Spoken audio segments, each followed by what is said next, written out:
Social media چونکہ بڑا ایک تیز نیٹ ورک ہے، تو ادھر کسی بندے نے کوئی بات کی، ادھر وہ وائرل ہو گئی۔ کوئی شخص اپنے سیاسی لیڈر کا نام لے کے کہہ رہا تھا کہ اس پہ مرنا ایسی ہے کہ جیسے ہم نبی پاک صلی اللہ علیہ وسلم پہ مر گئے ہیں، اس کا ساتھ دینا ایسی ہے جیسے حضور کا ساتھ دینا ہے۔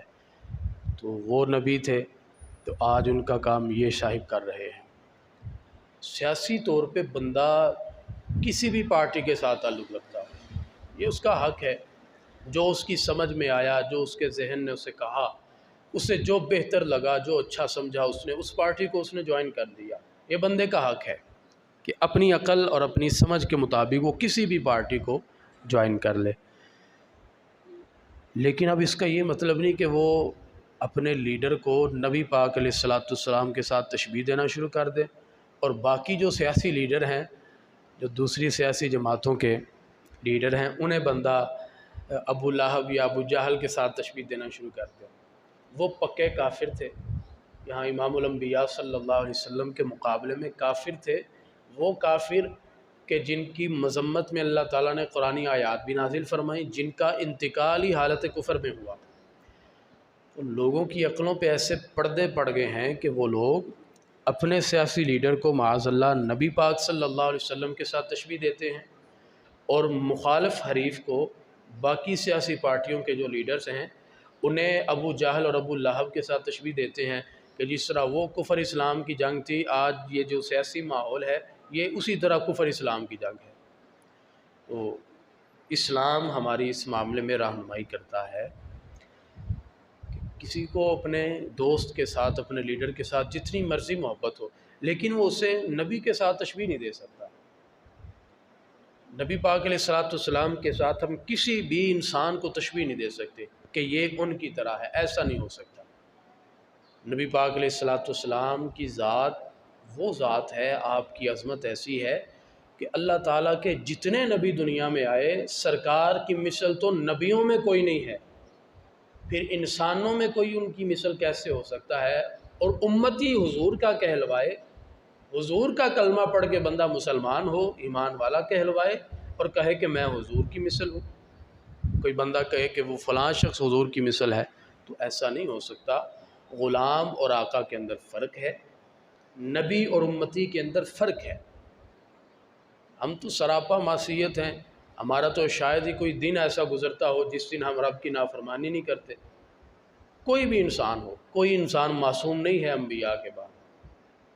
ہمارا تو پتہ نہیں کوئی دن بھی ایسا گزرتا ہے جس دن میں ہم کوئی اللہ تعالیٰ کی نافرمانی نہ کریں۔ اتنے گناہ ہم کرتے ہیں، اتنی نافرمانیاں کرتے ہیں، اور تشبیہ اس ذات کے ساتھ دیں کہ جس ذات نے کبھی ایک لمحہ بھی اللہ تعالیٰ کی نافرمانی میں نہیں گزارا، جن کے بارے میں اللہ تعالیٰ فرماتا ہے کہ ان کا بولنا رب کا بولنا ہے، ان کا دیکھنا رب کا دیکھنا ہے، ان کا پکڑنا رب کا پکڑنا ہے، جنہیں اللہ تعالیٰ نے اپنی صفات کا مظہر بنایا ہے۔ کوئی بھی انسان اس ذات کے ساتھ اپنے آپ کو منسوب کر کے اپنے آپ کو ان کے ساتھ تشبیہ نہیں دے سکتا۔ یہ خاصہ ہے انبیاء کرام علیہ السلام کا، اور اتنی بڑی جسارت کہ نبی پاک علیہ الصلاۃ والسلام کے ساتھ بندہ اپنے آپ کو تشبیہ دینے لگ جائے۔ تو یہ وہ چیزیں ہیں کہ اتنی حساس ہیں، اگر ان پر بندہ غور نہ کرے، ان پر توجہ نہ کرے، تو ایمان ضائع ہونے کا خطرہ ہے۔ بارگاہ ایسی ہے، اللہ تعالیٰ نے سورہ حجرات میں ارشاد فرمایا، یا ایھا الذین آمنوا لا ترفعوا اصواتکم فوق صوت النبی، اے ایمان والو اپنی آوازوں کو نبی پاک علیہ السلام کی آواز سے اونچا نہ کرو، ولا تجہروا لہ بالقول کجہر بعضکم لبعض ان تحبط اعمالکم وانتم لا تشعرون۔ فرمایا کہ ایسا نہ ہو کہ تمہارے سارے اعمال ضائع ہو جائیں اور تمہیں پتہ ہی نہ چلے۔ اگر کوئی بندہ حضور کے سامنے آواز اونچی کرے تو پتہ ہی نہیں چلتا، اعمال سارے کے سارے ضائع ہونے کا خطرہ ہے، قرآن نے بیان کر دیا۔ آواز اونچی کرنے کا ہمیں حق نہیں ہے، ہمیں اجازت نہیں ہے، ہمیں حکم دے دیا کہ خیال کرنا، آواز اونچی ہوئی تو ساری زندگی کی نیکیاں ضائع ہو جائیں گی۔ تو وہاں پر کوئی بندہ اپنی ذات کو حضور کی ذات کے ساتھ ملا دے، اور کہے کہ نہیں میں ان کی طرح ہوں، یا میرا لیڈر ان کی طرح ہے، یا میرا فلاں رہنما ان کی طرح ہے، جب اس حد تک ہم پہنچ جائیں گے تو پھر ہمارے ایمان کے اوپر حرف آ جائے گا۔ پھر نبی پاک علیہ الصلوۃ والسلام کی ذات کا معاملہ جب آ جائے گا تو پھر یہ نہیں دیکھا جائے گا کہ بندے نے کس انداز سے کہا تھا، یہ دیکھا جائے گا اس نے تشبیہ کس کے ساتھ دے دی ہے۔ ایک صحابی رسول مجمع میں تشریف فرما تھے اور گفتگو کر رہے تھے، کہہ رہے تھے کہ نبی پاک صلی اللہ علیہ وسلم نے ہمیں اس طرح اشارہ کر کے فرمایا، کوئی حدیث بیان کی اور انگلی کا اشارہ کیا کہ حضور نے اس طرح اشارہ کیا، تو فوراً کہنے لگے نہیں میرا ہاتھ حضور کی طرح نہیں ہے، بس حضور نے اشارہ کیا تھا۔ اتنی احتیاط سے آبا نے برتی کہ اگر حضور نے اشارہ کیا ہے تو وہ حضور کے اشارے کی طرح اشارہ کرنا بھی گوارا نہیں کرتے کہ میری انگلی اس طرح ہے، حضور نے اس طرح کیا تھا۔ فرماتے نہیں میری انگلی حضور کی طرح نہیں ہے، بس انہوں نے ہمیں اشارہ کر کے بتایا تھا کہ یہ کام اس طرح ہے۔ تو سرکار کا ذکر کرتے ہوئے بھی اتنی احتیاط کی ضرورت ہے، چاہے جائے کہ ہم تشبیہ دے دیں نبی پاک علیہ الصلوۃ والسلام کے ساتھ کسی کو بھی، ہر وہ چیز جو حضور کے ساتھ منسوب ہے وہ باقی کائنات کی ساری مخلوقات سے، سارے رشتوں سے افضل اور اعلیٰ ہے۔ جس کا تعلق حضور کے ساتھ ہے وہ کائنات کی باقی ساری چیزوں سے ممتاز ہے، اور عام انسانوں کی تو وقت ہی کوئی نہیں کہ ہم ان کی بات کریں۔ جو نبی پاک علیہ الصلوۃ والسلام کے ساتھ چیز منسوب ہو گئی وہ باقی انبیاء کے ساتھ جو منسوب چیزیں ہیں ان سے بھی افضل اور اعلیٰ ہے۔ تو برابری تو انبیاء کی نہیں ہے حضور کے ساتھ، کسی امتی کی برابری کیسے ہو سکتی ہے؟ تو نبی پاک علیہ الصلوۃ والسلام کی ذات اتنی حساس اور یہ مسئلہ اتنا نازک ہے کہ جب بھی حضور کا ذکر کریں تو ہمیں غور کر کے ہوش کے ساتھ حضور کا ذکر کرنا چاہیے، کہیں کوئی ایسا جملہ نہ نکل جائے کہ جو ان کے لیے ناراضگی کا باعث ہو، جو اللہ کے لیے ناراضگی کا باعث ہو جائے۔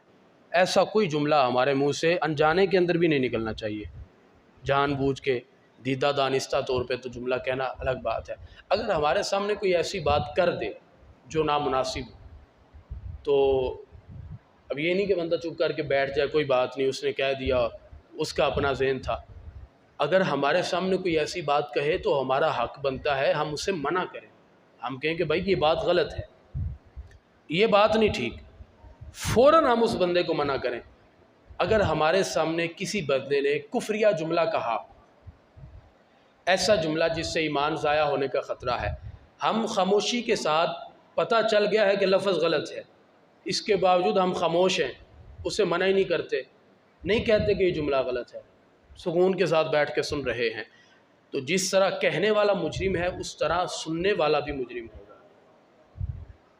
یہ کفر اور ایمان کا جب معاملہ آ جاتا ہے تو پھر ان مسائل کو دیکھنے کی ضرورت پڑتی ہے۔ علماء کا اور اکابرین امت کا یہ متفقہ فیصلہ ہے، کائنات کا کوئی بندہ جو غیر نبی ہے وہ کسی نبی کے برابر نہیں ہو سکتا۔ نبی سے افضل ہونا تو یہ محال ہے، کوئی بندہ نبی کے برابر بھی نہیں ہو سکتا، کسی نبی کے برابر کوئی بندہ نہیں ہو سکتا۔ اور اگر کوئی بندہ کسی انسان کو، کسی غیر نبی کو نبی کے برابر یا نبی سے افضل کہے، وہ اسی وقت دائرہ اسلام سے خارج ہو جائے گا۔ نبی پاک علیہ السلام کی برابری کوئی بندہ کر نہیں سکتا، اگر کسی نے کسی کو برابر کہہ دیا فوراً کافر ہو جائے گا۔ اس بندے پر لازم ہے کہ اطلاع ہونے پر فوراً توبہ کرے اور رب کی بارگاہ میں معافی مانگے۔ اگر وہ معافی نہیں مانگتا، کہتا ہے کہ نہیں جی میرا اجتہاد ہے، میرا ذہن ہے، میری محبت ہے، تو پھر اس کفر پر بضد ہونے کی وجہ سے اس بندے کا ایمان ضائع ہو جائے گا۔ نبی پاک علیہ السلام کی ذات ایسی ہے کہ اس بارے میں ہمیں غور کرنے کی ضرورت ہے۔ جملہ کوئی ایسا کہنے سننے سے پہلے ہم غور کر لیں کہ ہم نے کیا جملہ سنا ہے، ہم کس پہ خاموش ہو گئے ہیں۔ جب ہم غور کرنے لگ جائیں گے تو پھر ہم ذرا ان چیزوں سے بچ سکتے ہیں، ورنہ کوئی بندہ چپ کر کے بیٹھا رہے، ہمارے سامنے کوئی خدا کے بارے میں نازیبا جملے کہہ دے، ہم خاموشی اختیار کیے رکھیں اور خاموش تماشائی بن کے بیٹھے رہیں، تو پھر ایسا نہیں ہوگا ہم کہیں کہ نہیں اس نے کہا تھا، میں نے کچھ نہیں کہا۔ جب بھٹی چلتی ہے، آگ جلائی جاتی ہے کسی جگہ پہ، تو جو بندہ قریب بیٹھتا ہے نا وہ اگرچہ لکڑیوں کی طرح جلتا نہیں ہے لیکن آگ کی تپش اس بندے تک پہنچتی ہے۔ اگر کسی جگہ پہ نبی پاک علیہ السلام کی گستاخی ہو، آپ کے بارے میں نازیبہ جملے کہے جائیں، یا کوئی ایسی گفتگو ہو رہی ہو جو اسلام کے منافی ہے، اگرچہ ہم اس پر راضی نہیں ہیں، ان کے ساتھ شامل نہیں ہیں، لیکن ان کے پاس بیٹھنے سے ان کی نحوست ہمارے اوپر ضرور آئے گی۔ اس لیے ہمیں ایسے مجمع سے، ایسی مجلس سے دور رہنے کی ضرورت ہے۔ ہمارے ہاں برداشت کی جو قوت ہے وہ بالکل ختم ہو گئی ہے۔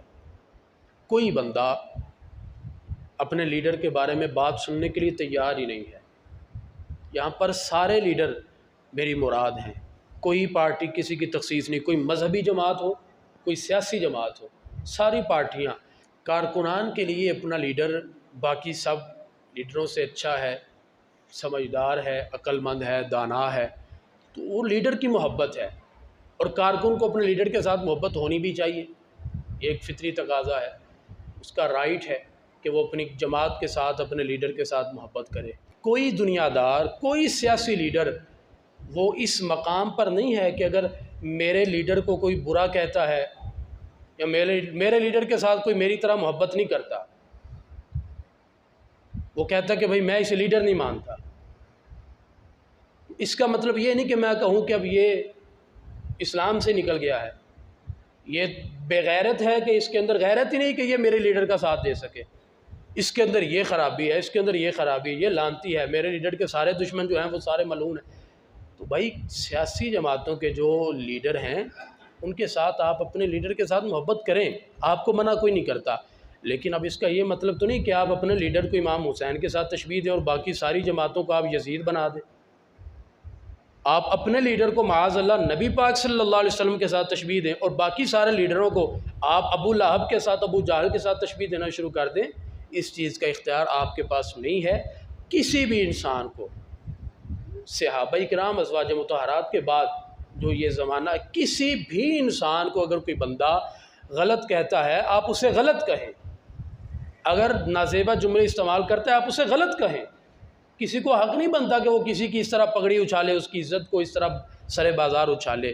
آپ غلط کہیں، مذمت کریں، لیکن آپ اسے کافر نہیں کہہ سکتے۔ سیاسی لیڈر، مذہبی لیڈر دونوں اپنی جگہ، لیکن اس کا مطلب یہ نہیں کہ میں کہوں کہ میرے لیڈر کو یہ بندہ نہیں مانتا، یہ فلاں لیڈر کا ماننے والا ہے تو یہ سارے ہیں ہی کافر۔ نبی پاک علیہ السلام کا فرمان ہے اگر کسی بندے نے کسی کو کافر کہا تو کفر دونوں میں سے ایک کی طرف لوٹ کے آئے گا، یا تو وہ بندہ کافر ہے، اگر وہ کافر نہیں ہے تو کہنے والا خود کافر ہو جائے گا۔ یہ نبی پاک علیہ السلام کی حدیث ہے۔ تو بلا وجہ کفر سے نیچے ہم بات نہیں کرتے، فلاں کافر ہو گیا ہے، فلاں بے غیرت ہے، فلاں ملعون ہے، اور اس طرح کی باتیں جب ہم کرتے ہیں پھر اگلے بندے بھی غصے میں آ جاتے ہیں، اور پھر یہ سیاسی معاملہ اس قدر کشیدگی کا شکار ہو جاتا ہے کہ مسلمان کہلوانے والے آپس میں کافروں سے زیادہ نفرت کا اظہار کرتے ہیں۔ تو بھائی اس چیز سے ہمیں نکلنا ہے، اور بہترین حال یہ ہے کہ آپ سیاسی طور پہ گفتگو ہی نہ کریں، ضرورت ہی نہیں۔ تو ہر بندے کو اختیار نہیں کہ وہ ہر معاملے میں رائے دینا شروع کر دے اور فیصلے کرنا شروع کر دے۔ آخر میں صرف واصف علی واصف کا ایک جملہ کہوں گا، گفتگو ختم کرتا ہوں۔ حضرت واصف علی واصف رحمۃ اللہ علیہ کے پاس ایک دوست آیا، کہنے لگا یار ملک کے حالات بڑے خراب ہیں۔ واصف نے کہا کہ تم نے خراب کیے ہیں؟ یار ملک دے حالات بڑے خراب ہیں۔ تو حضرت واصف نے کہا تو خراب کیتے نے؟ نہیں میں تو نہیں کیتے۔ تو صحیح کر سکنا ہے؟ میں تو نہیں صحیح کر سکتا۔ انہوں نے کہا تو پھر چاہ پی، جڑا تیرا کام ہے نا تو وہ کر، تو اتنے بہ کے چیف جسٹس فلانا فلانا فلانا انہوں دے معاملات بحث نہ کر، ہمارا یہ کام نہیں ہے، نہ ہمارے پاس اختیار ہے کہ ہم فیصلے کرتے پھریں، جو کرتا ہے اسے کرنے دیں۔ جب تک کوئی کفر کی بات نہیں کرتا ہم اس بندے کو نہیں روکیں گے۔ تو آج ہر بندہ کہتا ہے میں ہی فیصلے کروں، میں ہی چیف جسٹس بن جاؤں، میں ہی لیڈر بن جاؤں، تو گفتگو ایسے جیسے میں ہی پاکستان کا صدر اور میں ہی وزیر اعظم ہوں۔ تو ان ساری چیزوں کو چھوڑ کے ایک جملہ ہے، ایک شخص نے کہا کہ رہنے کی بہترین جگہ اپنی اوقات ہے اور دیکھنے کی بہترین جگہ اپنا گریبان ہے۔ بس یہ دیکھ لو کہ میں کون ہوں، میری اوقات کیا ہے، میرا سٹیٹس کیا ہے معاشرے میں، میرا لیول کیا ہے۔ اب آپ ان کو دیکھیں گے پھر اپنے لیول کو دیکھ کے بات کریں جب آپ اپنی حد میں رہنا شروع کر دیں گے تو پھر معاملات خراب نہیں ہوں گے۔ اللہ پاک ہمیں سمجھنے کی توفیق عطا فرمائے۔